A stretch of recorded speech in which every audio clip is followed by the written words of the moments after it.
दोस्तों अक्सर इंसान की ज़िंदगी में ऐसे मौक़े आते हैं जब वो खुद को निहायत बेबस महसूस करता है।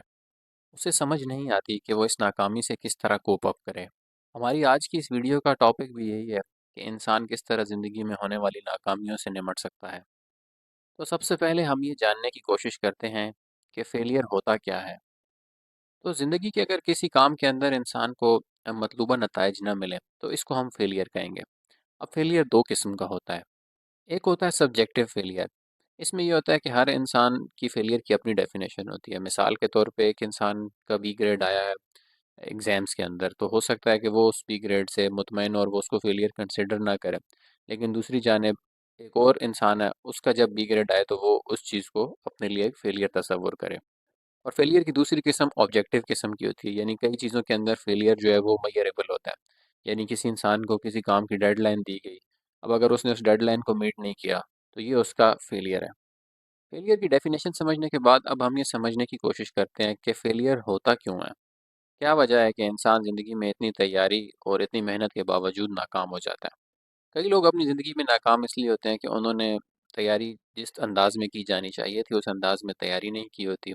उनकी प्लानिंग में कमज़ोरी होती है, या जिन स्किल्स की उनको ज़रूरत होती है, वो स्किल्स उनके पास नहीं होती, जिसकी वजह से वो नाकाम हो जाते हैं। फिर कई लोग अपनी ज़िंदगी में अनरियलिस्टिक और अनक्लियर गोल्स और एक्सपेक्टेशंस को रखते हैं। यानी अगर किसी की जो एक्सपेक्टेशंस हैं वो रियलिस्टिक नहीं है, जिसके गोल्स जो हैं वो ऐसे नहीं है कि जो अचीवेबल हो, और वो एक ख़याली दुनिया के अंदर जी रहा है, तो फिर ऐसी सूरत में नाकामी उसका मुकद्दर है। फिर बाज़ औक़ात ऐसे होता है कि किसी इंसान की प्लानिंग भी बहुत अच्छी होती है, किसी इंसान ने मतलूबा स्किल्स भी एक्वायर की होती हैं, लेकिन कई बार कुछ अनफ़ोर्सीन और अनकंट्रोलेबल सर्कमस्टांसेस उसकी ज़िंदगी में आ जाते हैं, जिनका उसके इख्तियार उसके अपने ऊपर नहीं होता, लेकिन उसके बावजूद कि वो पूरी कोशिश कर रहा होता है, लेकिन उन अनकंट्रोल्ड सर्कमस्टांसेस की वजह से उसकी जो कामयाबी है वो उसे नहीं मिल पाती और वो नाकामी में कन्वर्ट हो जाती है। फिर कई बार क्या होता है कि इंसान अपनी ज़िंदगी में मिस्टेक्स और एरर्स खुद ही इतने कर रहा होता है कि उसको वो चीज़ जो उसकी एफ़र्ट है वो मल्टीप्लाई बाय ज़ीरो हो जाती है और वो नाकाम हो जाता है। कई बार बैड लक होती है, और कई बार जिस टाइम के ऊपर वो काम कर रहा होता है, वो टाइम ही दुरुस्त नहीं होता, उसको उसकी बजाय किसी और टाइम के ऊपर उसी काम को करने की कोशिश करनी चाहिए। बाज़ औक़ात ये होता है कि इंसान की अपनी एफ़र्ट बहुत अच्छी होती है, लेकिन उसकी कॉम्पिटिशन में बहुत सारे लोग होते हैं, और जो उसकी अपोज़िशन में लोग उसी चीज़ के ऊपर काम कर रहे होते हैं, वो उससे बेहतर काम कर रहे होते हैं। तो इस वजह से भी कई बार इंसान फ़ेल हो जाता है। अब यहाँ ये चीज़ समझने की ज़रूरत है कि कभी भी ज़िंदगी में नाकामी का सामना करना पड़े तो कुछ चीज़ें इंसान के अपने कंट्रोल में हैं, और कुछ चीज़ें इंसान के अपने कंट्रोल में बिल्कुल भी नहीं है। तो यहाँ फिर सबसे अहम चीज़ ये है कि इंसान जो चीज़ें फेलियर की तरफ इंसान को लेके जा रही हैं, उनको आइडेंटिफ़ाई करे और उनसे सीखे, ना कि इंसान अपने आप को ब्लेम देना शुरू कर दे कि मैं ही नाकाम क्यों हो रहा हूँ हर बार। अब हम फेलियर के ऊपर स्टैटिस्टिक्स को जानने की कोशिश करते हैं। तो स्टैटिस्टिक्स ये कहती हैं कि 80% लोग किसी भी काम में जब पहली अटेम्प्ट करते हैं तो वो फेल हो जाते हैं, और फिर दोबारा अटेम्प्ट करने पर जो है वो 5 साल के अंदर सिर्फ 50% लोग सर्वाइव कर पाते हैं। इसी तरह एक और स्टैटिस्टिक्स की रिपोर्ट ये कहती है कि बहुत से लोग जो अपनी ज़िंदगी में कामयाब होते हैं वो पहली अटेम्प्ट में नहीं होते, बल्कि छठी अटेम्प्ट में जाके कामयाब होते हैं। तो इन स्टैटिस्टिक्स से हमें ये चीज़ समझने को मिलती है कि फेलियर हर इंसान के साथ होता है, और कोई भी इंसान जो कामयाबी की सीढ़ियों तक पहुँचता है वो फेलियर के से गुज़रे बगैर नहीं पहुँच सकता। तो फिर अगर आप अपनी गोल में, अपने मकसद में नाकाम हो गए हैं, तो इसका ये मतलब नहीं है कि ये सिर्फ़ आपके साथ हुआ है, ये आपसे पहले वालों के साथ भी हो चुका है। अब हम तारीख़ से चंद एक रिनाउंड एग्ज़ाम्पल्स को जानने की कोशिश करते हैं, जो इनको वक़्ती तौर पर नाकामी का सामना करना पड़ा।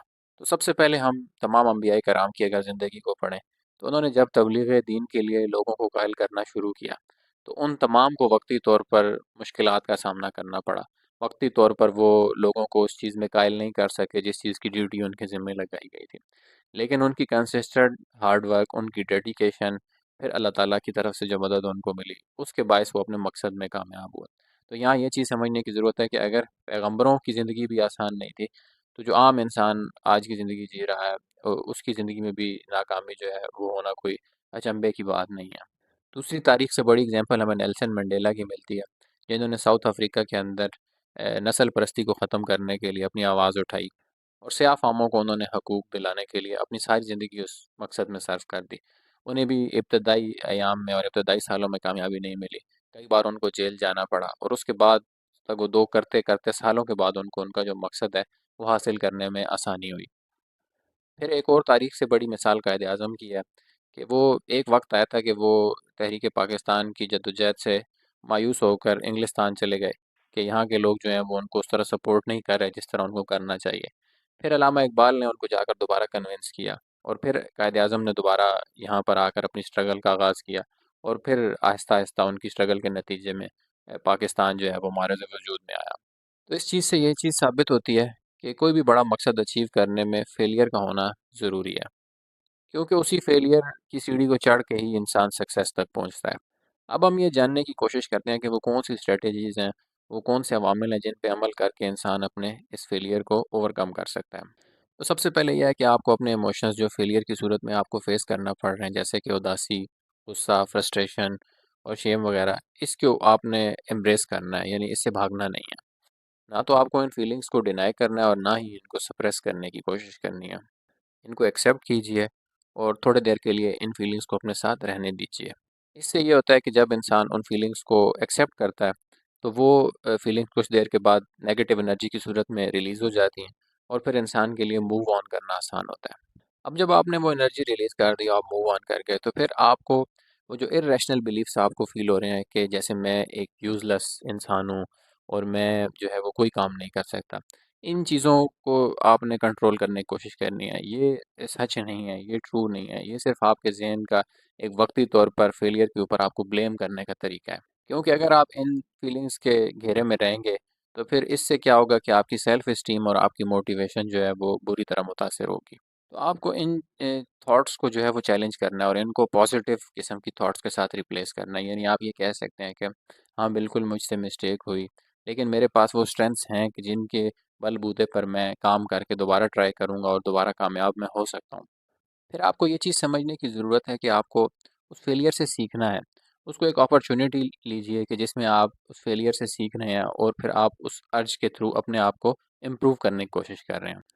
जब आप इन सारी चीज़ों को कर लेंगे, तो फिर उसके बाद आपको अपने उस फेलियर को एनालाइज़ करने की ज़रूरत है कि कहाँ पे वो मिस्टेक हुई आपसे जिसकी वजह से वो फेलियर हुआ। फिर आप किस तरह उस मिस्टेक से निकल कर आगे आने वाले दिनों में बेहतर कर सकते हैं और क्या वो स्टेप्स हैं जिनको आप नेक्स्ट टाइम अगर करेंगे तो आपका जो फेलियर था वो सक्सेस में कन्वर्ट हो जाएगा। इस चीज़ के लिए फिर आप अपने इर्द-गिर्द जो आस-पास आपके लोग हैं, उनसे भी फीडबैक ले सकते हैं। अपने ऊपर जो तनकीद है उसके लिए अपने आप को ओपन करें कि अगर आप सीखना चाहते हैं तो फिर आपको अपना काम दूसरों को जब आप प्रेज़ेंट करेंगे तो ज़ाहिर है वो उसमें नुक्ताचीनी भी करेंगे, उसमें तनकीद भी करेंगे। लेकिन इसी तनकीद के थ्रू आप पॉज़िटिव्स लेकर अपने काम में बेहतरी ला सकते हैं और उन लोगों की एडवाइस से फिर अपने फेलियर को सक्सेस में बदल सकते हैं। तो इस फेलियर को आप सोर्स ऑफ इंस्पिरेशन के तौर पर लीजिए, ना कि इसको आप गिव अप करने के रीज़न के तौर पर लें। तो आपको ये चीज़ समझने की ज़रूरत है कि फेलियर ज़िंदगी का जो है वो इख्तिताम नहीं है, क्योंकि कई लोग नाकाम होने पर ये समझ लेते हैं कि अब उनकी ज़िंदगी बिल्कुल ख़त्म हो गई है और दुनिया में अब उनके लिए कोई ऐसी पॉज़िटिव चीज़ नहीं रखी जिसको करके उनको कामयाबी मिले। तो ऐसा आपको सोचने की ज़रूरत नहीं है, बल्कि ये समझना है कि ये आपकी जर्नी का हिस्सा है और आपको जो बड़ी तस्वीर है, जो फ्यूचर की तस्वीर है, उसको अपने सामने रखना है और जो सिचुएशन है उससे पॉज़िटिव को अख़ज़ करना है ताकि आप बेहतर अंदाज़ में आगे बढ़ सकें। क्योंकि फेलियर जो है वो ब्लेसिंग इन डिस्गाइज़ होते हैं, अगर आप इसको देखने की काबिलियत रखते हो तो। अपने आस-पास लोगों से सपोर्ट हासिल कीजिए। नाकामी की सूरत में इंसान को रिलीजन से भी स्ट्रेंथ लेनी चाहिए। इंसान को अल्लाह ताला के हुज़ूर अपनी कमज़ोरियों का एतराफ़ करना चाहिए और अल्लाह ताला से ही मदद तलब करनी चाहिए, ताकि आने वाले टाइम में जो उसकी एफ़र्ट है, जो मेहनत है, उसमें बरकत हो और वो दोबारा नाकाम ना हो। इन सारी चीज़ों को करने के बावजूद भी अगर आपको लगे कि आप अपने लाइफ में एक नाकाम इंसान हैं और बेहतर नहीं हो सकते, तो फिर आपको काउंसलिंग की तरफ आना चाहिए।